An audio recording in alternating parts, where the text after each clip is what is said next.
Welcome back to Charlotte Dixon, where true horror meets chilling mystery.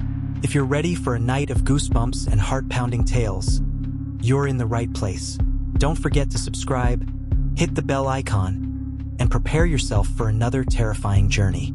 Tonight's story will take you deep into the heart of an isolated island, known by the locals as the Devil's Island, where a young couple's dream getaway turns into an unthinkable nightmare. What begins as a romantic escape quickly spirals into a desperate fight for survival against dark forces beyond imagination. This is the haunting tale of Gabriel and Isabel, a love tested in the most horrifying way, and a loss that will forever echo in the waves.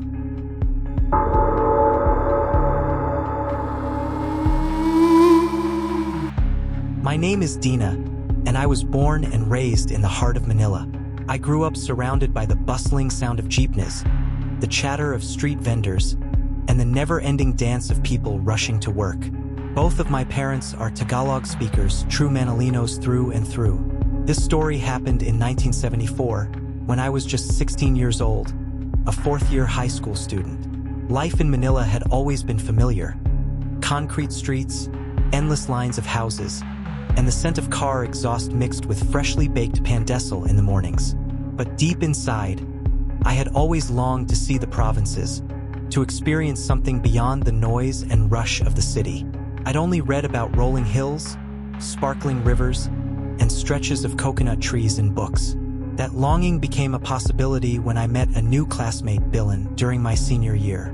Billen was from Catanduanes, a province in the Bicol region, and we instantly became close friends. Over the course of the school year, we were almost inseparable. We'd walk home together, share lunch, and even help each other with school projects. Billen lived with a relative in Manila so he could finish his studies here. When graduation came, he told me he was going back to Catanduanes for a vacation. Without hesitation, I blurted out, "Can I come with you?" He looked surprised at first but quickly grinned and said yes, if my parents allowed it. That evening, I told my parents my plan. They already knew Billen well. He had visited our home many times, and they trusted him. My mother only had one condition. "Billen, you take care of my daughter. And you, Dina, don't let go of your friend's side." When they finally said yes, I hugged them tight, overjoyed. I spent the rest of the night packing my clothes, personal items, and a small hygiene kit. My parents even bought groceries as gifts for Billen's family, rice, canned goods, and some treats. Sleep didn't come easily that night. My excitement kept me awake, imagining what the island might look like. The bus ride. The next morning, my parents drove me to the bus terminal. Billen was already there, sitting with a blue backpack and a box filled with pasalubong for his own family. As soon as we boarded, we settled into our seats, the groceries tucked safely at our feet.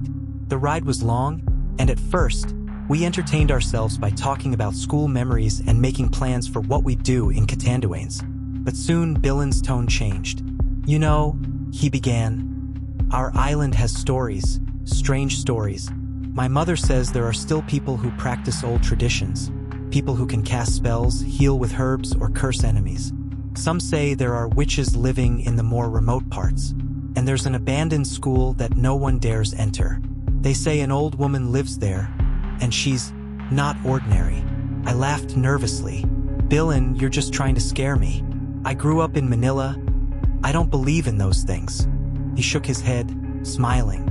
"You'll see. I'm not trying to scare you, just telling you to keep your eyes open."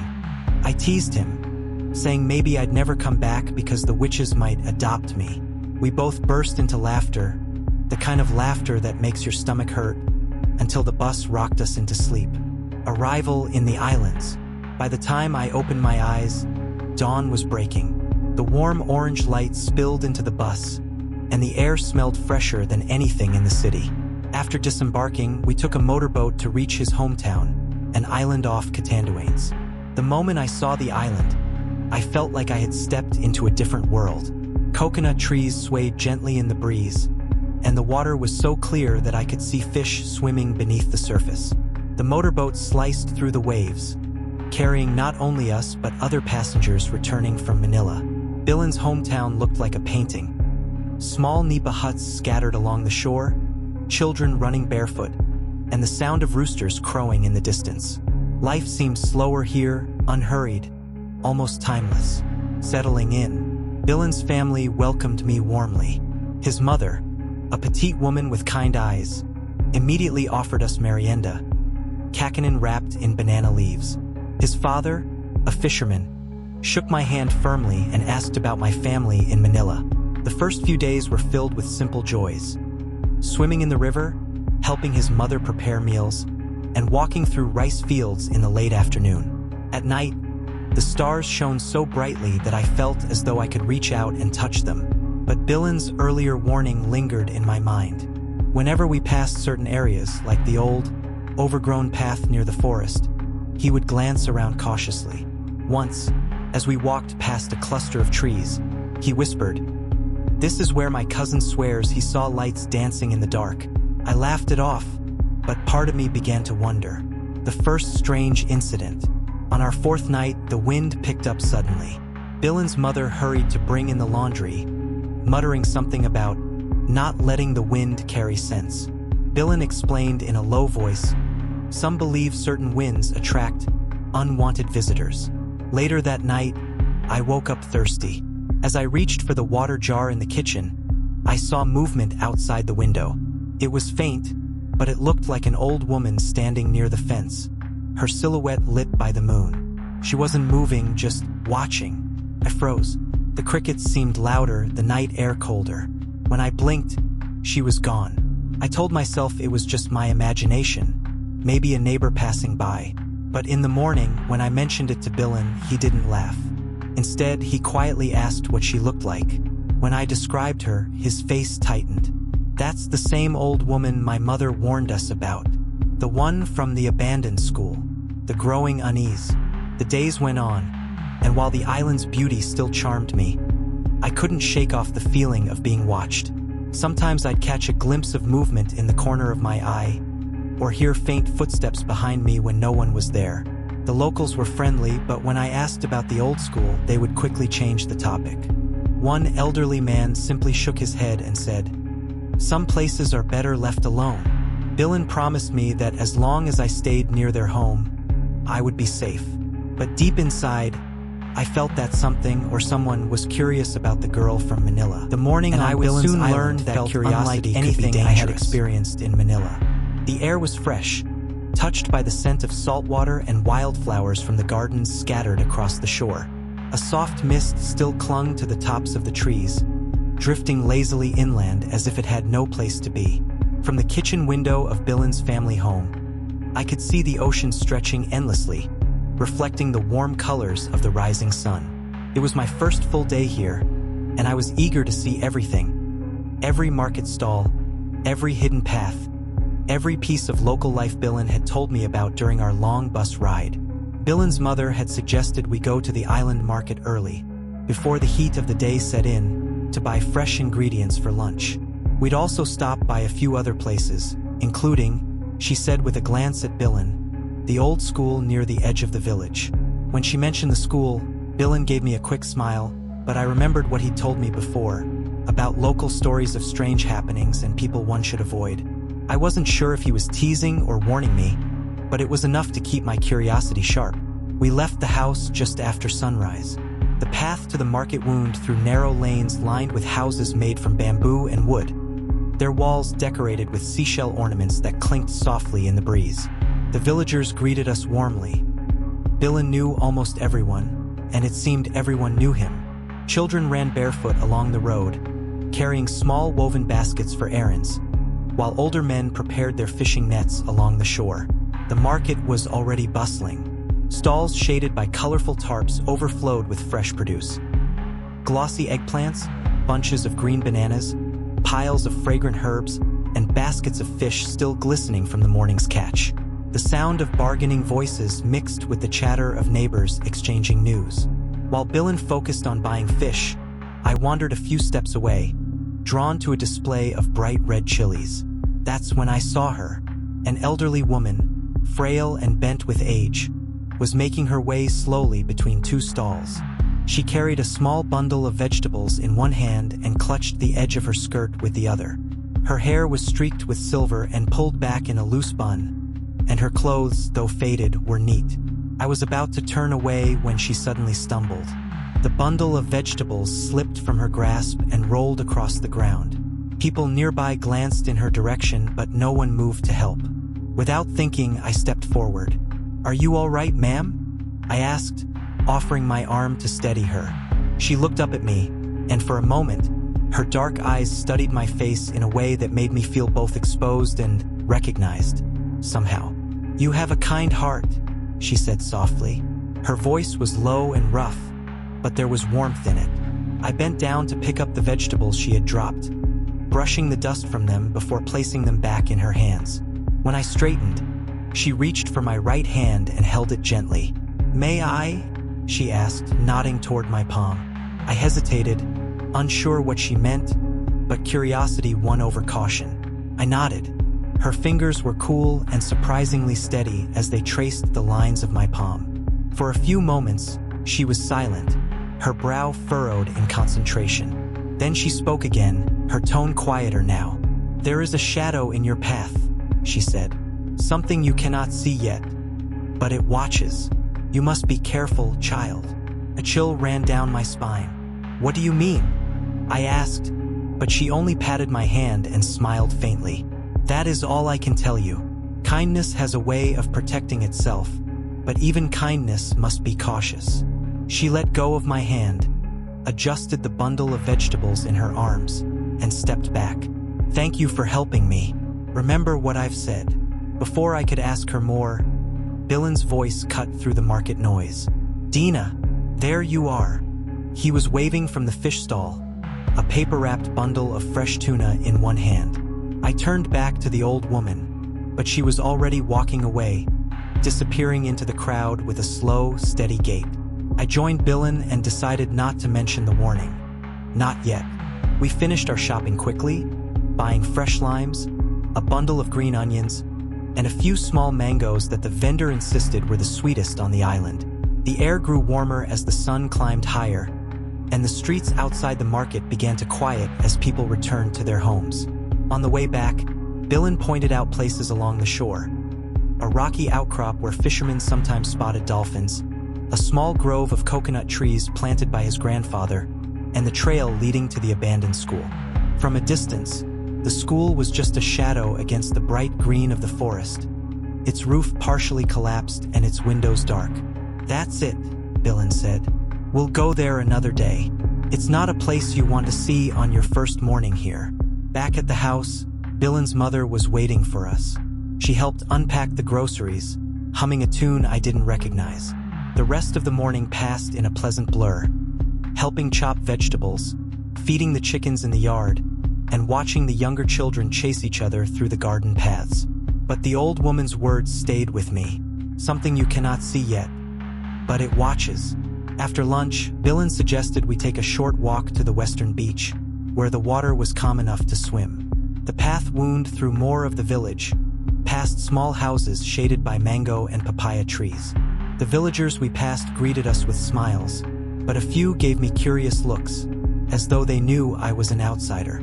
The beach was breathtaking, clear turquoise water lapping at soft white sand, with tall cliffs rising at either end. A few fishing boats were anchored just offshore, and further out, the horizon blurred into the pale blue of the sky. We spent the afternoon wading in the shallows and exploring the tide pools along the rocks. I tried to let the peacefulness of the place wash away the unease I felt. But as the sun began to dip lower, I caught sight of something in the distance, near the edge of the forest, where the shadows had started to lengthen. It was just a figure, too far away to make out clearly, standing very still. I blinked, and it was gone. Billen didn't notice. He was busy collecting shells for his younger sister. I said nothing, but the chill that had run through me in the market returned. That night, as I lay in bed in the small guest room, the sound of the ocean filled the air. I should have felt safe. Instead, I found myself listening for other sounds. Footsteps, whispers, anything that might explain the old woman's warning. I heard nothing but the third day dawned softer than the others. Sleep came slowly, as if the island had decided to speak in a whisper. Mist lifted slowly from the water and curled into the cocoa palms like pale ribbon. Billen's family home creaked itself awake, doors breathing open, floorboards sighing as people crossed from room to room. A rooster called from somewhere behind the vegetable patch, and I could hear the measured rhythm of a distant or carrying someone toward their morning nets. "Ready?" Billen asked, appearing at the doorway with 2 woven bags. He had packed water, cassava biscuits, and an old beach blanket faded by salt and sun. "The eastern inlet is clearest this hour. We'll swim, then loop back along the rocks. It's beautiful. You'll see." I smiled and followed him out. The sand was still cool under our feet, damp with the last kiss of the tide. A small wooden boat cut across the bay, rowed by 3 men. They turned their heads briefly in our direction and then looked away, talking amongst themselves. I thought nothing of it. Strangers on the water are as normal here as tricycles in Manila. We walked at an easy pace. The path traced the curve of the shore and then ducked into the shade of tall coconut trees, their fronds making a soft chattering sound when the breeze passed through. To our left, the sea simplified itself into a single color, blue upon blue upon blue, and to our right, the forest waited with the patience of old trees. Somewhere in there, Billen had told me, sat the abandoned school. A cluster of rooms that no longer deserved to be called a building, its roof falling inward, its windows captured by vines. As we drew nearer to that part of the shore, a long shadow lay across the sand like a forgotten scarf. We were talking about ordinary things, what to cook for dinner, which stall at the market had the sweetest mangoes, when the boat we'd seen earlier nosed into the sand ahead of us. The same 3 men stepped out. Each carried something. 2 held small coolers, the kind people use for fish or ice, and the third lugged a square case with metal corners. They didn't smile, didn't nod. They simply stood and let us approach as if we were expected. "We'll just pass," Billen said politely, steering me slightly to the left. "Wait," one of the men answered, his voice calm and too casual. "You're headed toward the forest path?" He jerked his chin toward the narrow track where the sand gave way to roots and leaf litter. "It's not safe there. We're only going as far as the rocks," Billen said. "We know the tide." "That's not the danger," the man replied. His eyes didn't match his words. They stayed on the square case, on the coolers, on anything but our faces. "We'll be fine," I said and moved to step past. A cloth found my nose and mouth before I knew a hand was there. It smelled cold and chemical, sharp as a winter breath. Billen turned so fast his hat flew from his head. 2 men were already on him, one pinning his arms, the other pressing a similar cloth tight to his face. The beach went out of focus. The trees smudged, the boat, the rock, the sky. All of it slid away like wet paint. A beam of light cut across my eyes when I woke. It came from a large rechargeable flashlight leaned against a wall, its glow crawling over everything. A warped door, a spiderweb trembling like a fragile diagram, the edge of a rusted bed frame beneath me. The air was damp and sour, heavy with the smell of old wood and something faintly metallic. A vine had found its way through a crack near the ceiling and dangled there like a green rope. I tried to sit up and discovered my wrists were bound in front of me with coarse rope. My ankles were tied together too. "Don't," a voice said. "You'll chafe the skin." I turned my head. A man stood beside a table to my left. He wore a white coat, clean, crisp, the kind that tried hard to be trustworthy. His face was younger than I expected and too still. A second man crouched by a cooler at his feet, replacing melting ice with new. A third leaned against the wall near a broken window, keeping watch. They spoke to one another in low, everyday tones, the way people do when they are bored by their own jobs. Then I saw Billen. He was on another bed across the room, his wrists and ankles tied to the frame, his breath slow and even. I said his name softly at first and then again, louder. He didn't stir. "Don't waste your voice," the man in the coat said, not unkindly and not kindly either. "He's sleeping. What do you want?" My mouth was dry, took effort to shape the words. "Take our money. Take anything. Just let us go." "No," the man said, and not because he was cruel for cruelty's sake. His voice sounded like his decision was a practical one, the way you'd explain a schedule to someone. No money is needed. An older man stepped into the doorway, shook the sand from his shoes, and whispered something into the ear of the one in the white coat. They glanced at the cooler, at the case, at Billin. I followed their gaze. I understood enough to feel my stomach fold in on itself. I thought of Manila, of rumors about syndicates and black markets, about hospitals that weren't hospitals at all, about bodies moved and stories erased. I thought of the old woman in the market tracing my palm and saying, "A shadow in your path." My throat went tight. "Please," I said, "we haven't hurt anyone. We're just visiting family." The watchman near the window moved in 3 steps and pressed 2 fingers against the ropes at my wrists, checking how tight they were. "Doc," he said over his shoulder, "this one is strong. Keep an eye. Put her in the side room if she keeps talking." The man in the coat replied, still without looking at me, "We'll handle the boy first."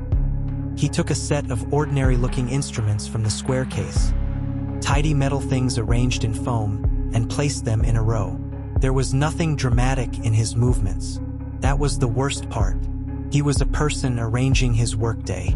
Fear has several shapes. One is loud, the scream, the kick, the struggle. Another is quiet, the body humming like a swarm, the breath too small to be useful, the mind racing toward every door it can find. I tried loud first. "Stop!" The word cracked and filled the room, surprising even me. "Stop, please."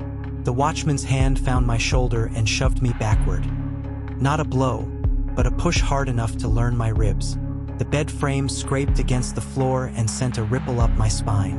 A 4th man entered behind him, the same ones we'd seen on the beach, faces blanked into a kind of dull focus. They were doing the thing they had agreed to do, and that agreement had become a tunnel. I was outside of it. Then a new sound floated into the room. At first it was thin, like the whistle you hear when someone opens a door far down a hallway. Then it thickened. It wasn't quite a voice and not quite wind. It braided together like a chorus that didn't care if you understood the words. The man in the white coat stopped with his hand above the table. The watchman turned his head toward the doorway. The older man stopped whispering and straightened. The hairs rose along my arms, a flock in flight. "What is that?" one of them said. "Just wind," another answered, but I heard the question in it. The houses on the island breathe in certain ways at night, with shrinking and stretching, palms clattering their dry songs, geckos making their little knocks like someone laughing behind a hand. This wasn't that. The sound sat on the room like cool water. It threaded itself between the men's words, sank into the floorboards, pressed gently at the windows. A shape moved in the doorway, small and dark, and then another. 10 figures, maybe fewer, maybe more. I can't be sure. My mind was counting fear and shadows together. They were not children and not grown in the ordinary sense. They stood between those sizes, their bodies slight and quick, their faces held back by the dim. In the light of the propped flashlight, their eyes caught a red glint the way a cat's eyes catch lamplight. They didn't bare teeth. They didn't hiss. They simply entered with a steadiness that said they had the right to be here. One of the men swore softly. The watchman shifted his weight. "Get out," he said, voice attempting sternness and landing on caution. The figures didn't move. The sound, the not wind, not voice, rose and fell like slow breathing. It seemed to be coming from them and from somewhere else at once, the way a shell can sound like both itself and the ocean. Things happened quickly then, but not messily. The men reached for objects. Sticks, a length of rope, the metal case itself, as if those could be used as shields. The small figures surged forward and the men stumbled back, bumping into each other, knocking the table slightly askew so the instruments slid a few centimeters. I closed my eyes, because I didn't want to see any version of the world was glass and silver. The sea lay smooth as a brushstroke. The wind hardly bothered the surface, and the horizon wore that faint gold line that means the day is promising one last dazzling hour. Isabel stood at the bow of the small yacht with her hair tied back and her camera hanging against her chest, watching the unnamed island swell from a smudge to a shape to a full, breathing place. Beside her, Gabriel adjusted the chart plotter even though the weather didn't ask for it, the way some people check locked doors twice because they love who sleeps inside. "There," Isabel said, pointing. "Look how the sand wraps around like a crescent. And those rocks, Gab, they're like sculptures. Natural galleries," he said, smiling. "We'll make them famous." They weren't strangers to coastlines. For years they had chased light together. Mangroves in dawn mist, tide pools at noon, hills turning copper at sunset. They both shot with the same reverence. "Move slow, ask permission with your feet, don't take more than the photograph wants to give." They talked for weeks about this island no one in their circles could name. A bright, clean crescent they'd only seen from a distance while working nearby. The plan was simple. Arrive before dusk, pitch a small tent above the high tide line, cook something easy, and greet the morning with tripods planted and thermoses warm. They hadn't told their parents. They were old enough, they told themselves. More than that, they were careful. Carefulness had carried them over hundreds of kilometers of sea and road. The engine purred. The keel wrote a brief sentence on the water and erased it at once. Up close, the island was even more generous. The beach was powder white and cool underfoot. The sand squeaked lightly when they stepped. To one side, a low headland bristled with pandan and gnarled shrubs shaped by years of salt. To the other, a scatter of basalt outcrops greened with soft moss beckoned like seats left out for guests. Inland, the land rose gently and then steeper, into a small, tidy hump of trees. "Listen," Isabel said, lowering her voice without meaning to. It was the kind of quiet that isn't empty but layered. The soft crease of the tide, the dry click of insects, somewhere a bird doing scales as if testing a new throat. No generators, no radios, no boats besides their own, now anchored in a patient curve outside the surf. They carried their bags beyond the tide line and found a spot between two wind-shaped shrubs. They laid the blue tarp, set the small tent on it, and smoothed the fabric with flat palms. They stowed water in the shade, checked the guy lines, and laughed at how quickly the place began to look like it had always been theirs. 5 minutes, Gabriel said, tapping his watch. Then golden hour. Isabel nodded. Already the light was tilting from white to honey. They moved along the shore like they were learning a song. Every minute offered a new stanza. Wind-carved lines where the tide had written and withdrawn. Shells caught in tiny spirals of sand. A cuttlefish bone bleached to ivory. 2 small crabs arguing like old men and then remembering they had appointments elsewhere.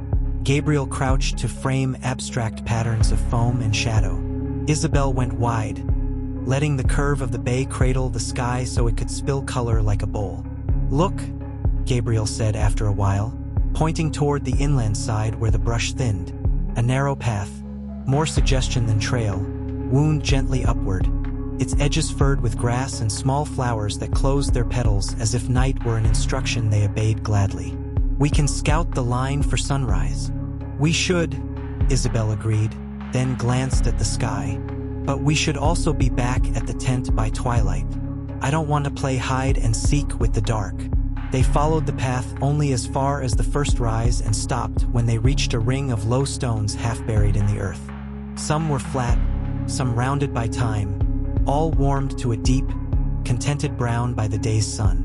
Between them, tiny ferns had unfurled and held their thin hands to the fading light. "Boundary," Gabriel guessed. "Maybe an old cooking circle," Isabel said, then smiled. "Or a place where someone once decided to sing to the moon." He took a frame of the ring, careful to include the way the grass leaned as if listening. Then they turned back because daylight in places like this feels like a guest and you try to be a good host. They reached their camp as the sky began to pour itself down the slope of evening. They built a small fire where the sand was clean and damp. The flame took politely, rose a little, then a little more, and settled into a low, reliable glow. They heated water for instant coffee and cut fruit with a small folding knife.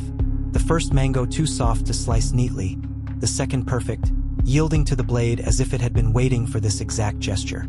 "Tomorrow we'll write down waypoints," Gabriel said, stirring his cup. "Even if it's just for us. Places like this deserve a map that's less about getting somewhere and more about remembering where you've been." Field notes, Isabel said. Light angles, wind moods. Which tiny plant smells like cut grass when you step near it? The tiny one over there, he said, pointing. They ate, then let the fire do the talking while shadows braided themselves between the shrubs. The first star punctured the blue, then 3, then 10. The moon lifted itself gently from the sea's ink and shook silver along the shallows. A hush that wasn't silence leaned in. Not threatening, not warm, just present, as if the island wanted to be sure they were listening. Full, Gabriel said. We didn't check the lunar phase. Isabel raised the camera and did a quick test shot of the rising disk. On the LCD, the moon looked like a coin pressed into black velvet. She smiled at the clean edges. Then she frowned. Next to the coin, faint, but there was a thread of light that wasn't a star and wasn't a plane. It curved where nothing should curve. Lens flare, Gabriel asked, looking over her shoulder. Maybe. She tried again with the lens hood. The thread appeared again in a different place, as if it had moved. She saved it and put the camera down. We'll look later, the ocean breathed. The little fire made a small cathedral of light and shadow on the inside of the tent. Isabel lay back on the blanket and let the sky enter her eyes. She loved this part of the night, when you could hear the tide do arithmetic, counting grains and promises and distant thunders far away on someone else's horizon. A faint tapping sound nudged the air. Crab, Gabriel said, half asleep. Shell drifting, Isabel answered, but she sat up anyway, because the sound wasn't coastal.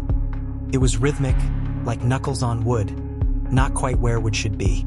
Tap, tap, tap, tap. It came from downshore, near where the basalt outcrops began. Then it shifted, now from the shrubs behind them, then away again, like someone practicing a pattern in different parts of the room. Isabel's scalp prickled. Not from fear exactly, but from the feeling that the island was trying out a language and wasn't sure which words would land. Hey, Gabriel said gently. We stick together if we check it. They took their headlamps but kept them on low. They walked in a small orbit around the camp, down to the waterline, where their lights found nothing but the white-lipped edge of land. Up to the shrubs, where leaves gave back a soft shine and then kept their secrets. The tapping faded, then returned once from somewhere farther, then became the kind of memory that makes you listen harder for things that aren't there. Probably nothing, Gabriel said, and they both pretended to agree.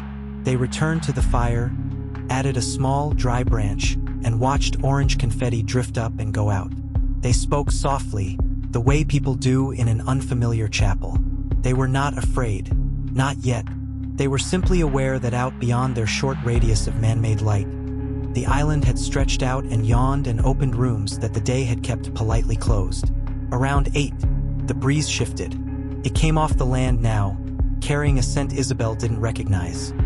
Not floral, not rot, something like old paper after rain. She checked the tent lines by reflex, and when she lifted her head she saw it. A row of lights out on the water, marching slowly from south to north. Fishing lamps, Gabriel said, then paused. But they're wrong. The lights were too steady, too close to the surface, and most strange of all, they rose gently as they moved, like lanterns climbing a staircase hidden beneath the waves. They left no reflections on the full water. Moon cast its silver light over the island, reached the far edge bathing of the trees, but when they passed rocks, an invisible line and sand in a pale, rocks, haunting glow, as if they had Gabriel stepped into a door Isabel only stood by their small campfire, listening to the distant sound of waves lapping against the shore. The fire's warmth fought against the cool sea breeze, but the quiet around them felt unnatural. Stay here. I'll be right back, Isabel whispered, stepping toward the large rock behind their camp. It's close. I'll come with you, Gabriel offered, but Isabel shook her head with a small smile. I'll be quick, she said, disappearing behind the boulder, her silhouette swallowed by the moonlight. Minutes passed. The crackling of the fire seemed louder than before. Gabriel glanced at his watch. 5 minutes. 6, 7. A prickling unease crept up his spine. Isabel?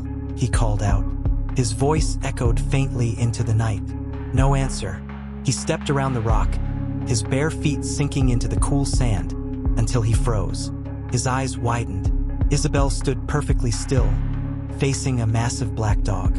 The creature's eyes glowed faintly red in the moonlight, its body rigid, its fur rippling as if caught in an invisible wind.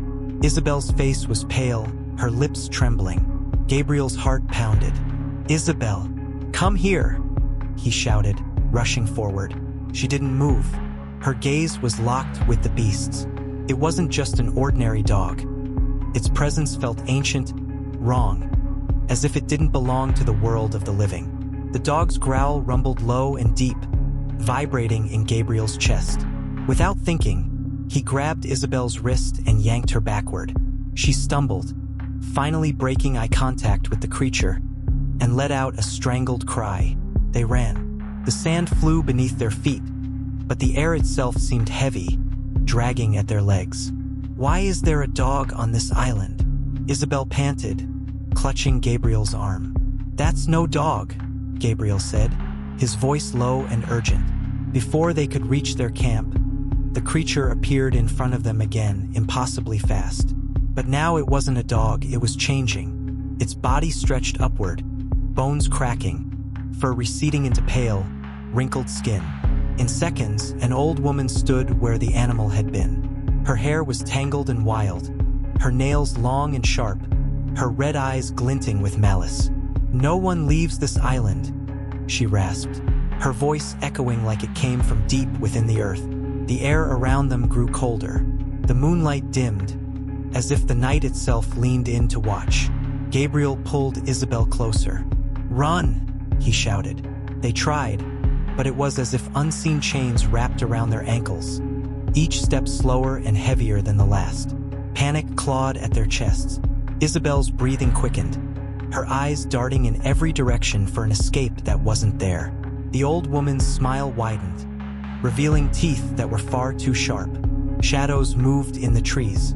Shapes, tall, thin, with twisted limbs, stepped forward, surrounding the couple.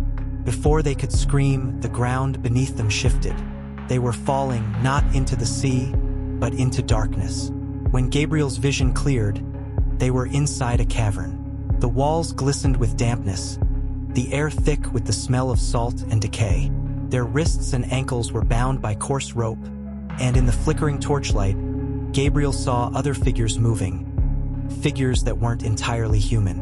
Isabel stirred beside him, her eyes fluttering open. She gasped when she realized where they were, her gaze darting to the shapes in the shadows.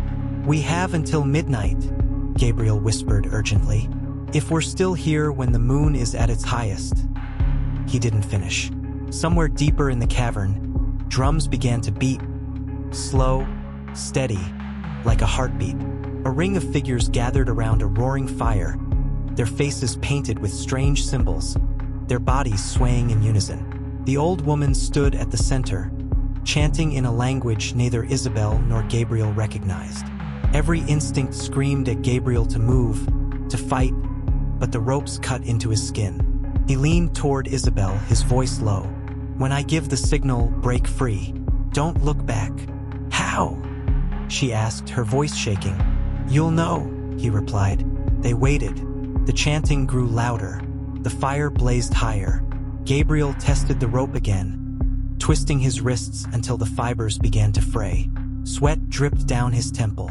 When the old woman turned her back, Gabriel jerked his wrists sharply, snapping the last strands. He grabbed Isabel's ropes and tore them loose. "Now," he hissed. They bolted toward the narrow passage at the edge of the cavern. Shouts erupted behind them. The sound of bare feet slapping against stone grew closer. Gabriel pushed Isabel ahead, the tunnel walls scraping their shoulders. A cold draft hit their faces, an exit. They burst out into the open night, the sea stretching before them. Their small yacht bobbed faintly in the moonlight, anchored just beyond the rocks. "Swim," Gabriel urged. The icy water closed over their heads as they dove in. Waves crashed against them, pulling at their limbs, but the thought of the old woman behind them drove them forward. They reached the yacht, gasping, pulling themselves aboard. Gabriel fumbled with the anchor rope, hands shaking. Isabel kept glancing back at the shore, expecting to see a black shape in the water. Finally, the engine roared to life. The yacht surged forward, cutting through the waves. The island grew smaller and smaller behind them, until it was just a dark shape against the horizon. They didn't speak until the lights of the mainland appeared. Isabel's hand found Gabriel's, gripping tightly.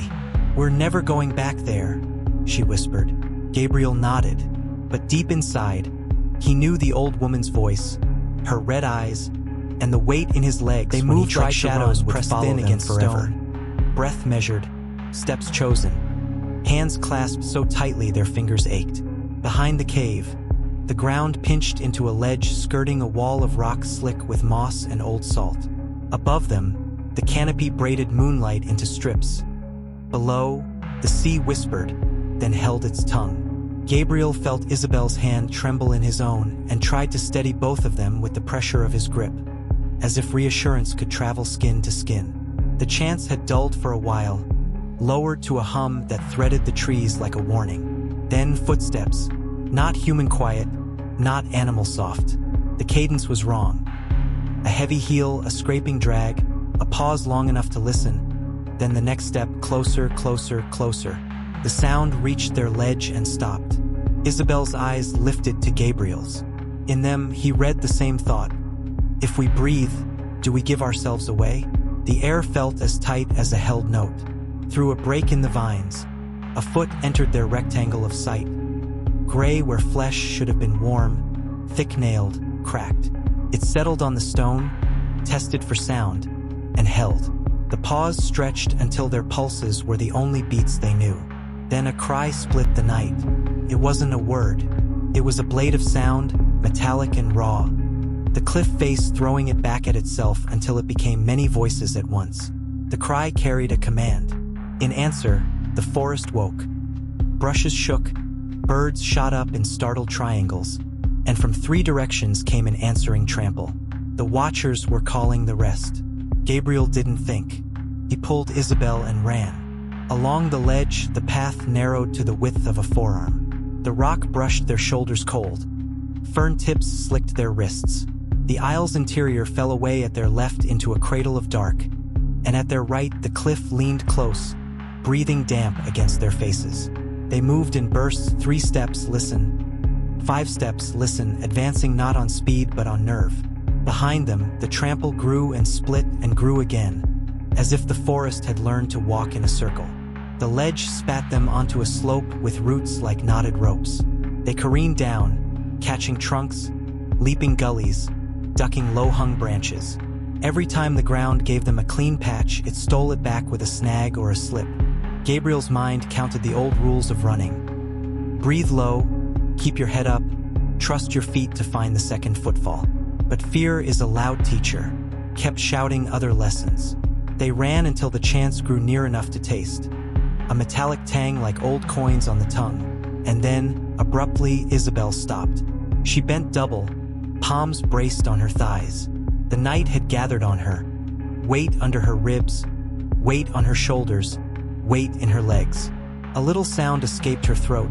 Not pain and not anger exactly, but the noise a door makes when it's been asked to hold a house by itself. "Gabriel," she managed, shaking her head. "I can't." He went to her, a hand at the back of her neck, the other releasing his own panic so he could borrow her fear and return it rearranged. "You can," he said, voice low, steady. "The ladder you throw to someone in a well. We're close. Feel the air? That's the ocean. It's out there. We go down and we're out." She looked up. The moon sketched a line along her cheek. He saw the answer in her face before she spoke. She knew what he knew. The body has rules, and hearts can't argue them forever. The undergrowth thinned behind them. Shapes unstitched themselves from trees. Red points hovered where eyes would be, then blinked, then multiplied.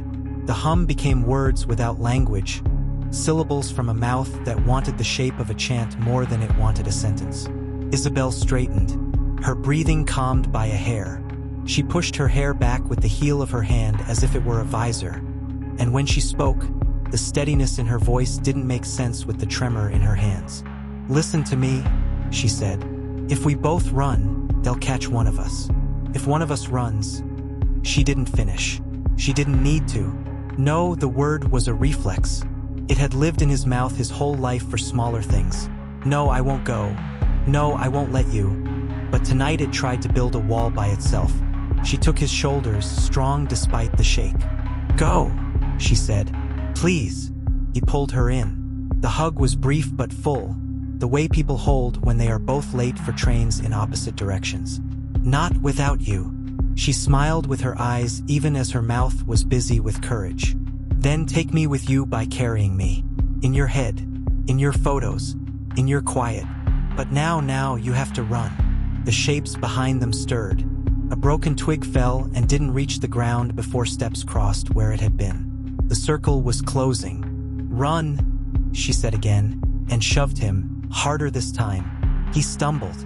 He reached for her hand, found it, and she gave it a squeeze that said we are still two and also we are one. Then she pushed him off the path to the left where an old trunk lay fallen like a bridge.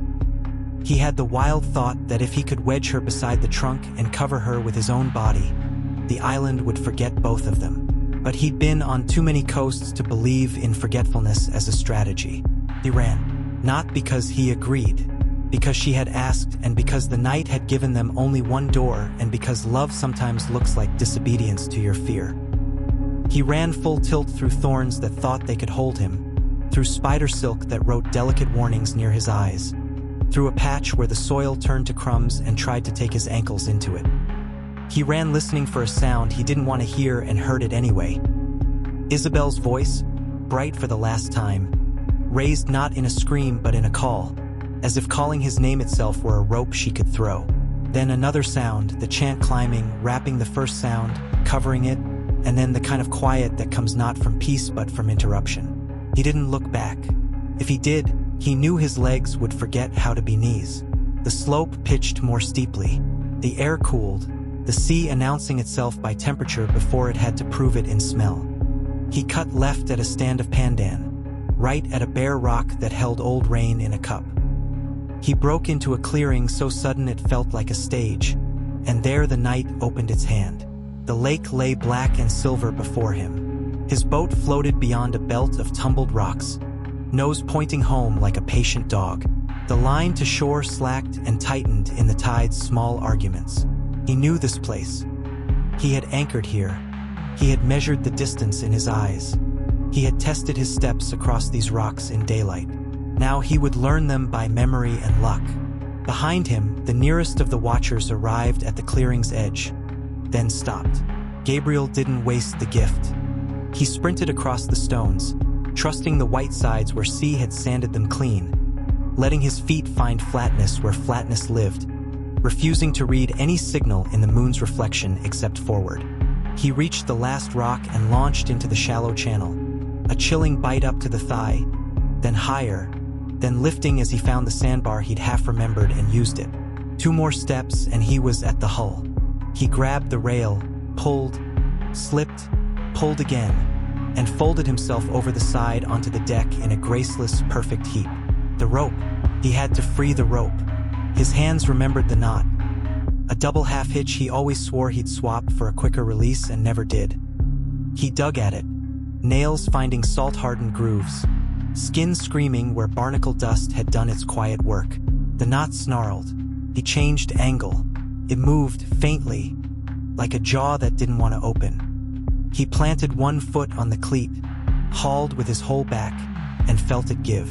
A sound like a laugh came from shore. He didn't look. He threw the line aboard and flung himself at the starter. The engine coughed, warned him about something he didn't have time to obey, and caught. The prop bit water and the boat shuddered forward. He aimed not for the gap with the best view but for the one his bones thought smaller creatures used to leave the shallows, low, narrow, safe for things that travel light. On the beach, figures had emerged fully now. They didn't follow into the water. They stood in a row, tall and wrong in their outlines, as if they had borrowed bodies and had not yet been shown where to put the weight. One lifted an arm. The gesture read like a wave in a language he didn't wish to learn. The boat threaded the rocks, dragging its breath across one sharp tooth and then another. The hull complained softly, a sound he promised to soothe if given the chance. Open water widened like a sigh. He pushed the throttle. The shoreline pulled backward. He looked once, just once, over his shoulder.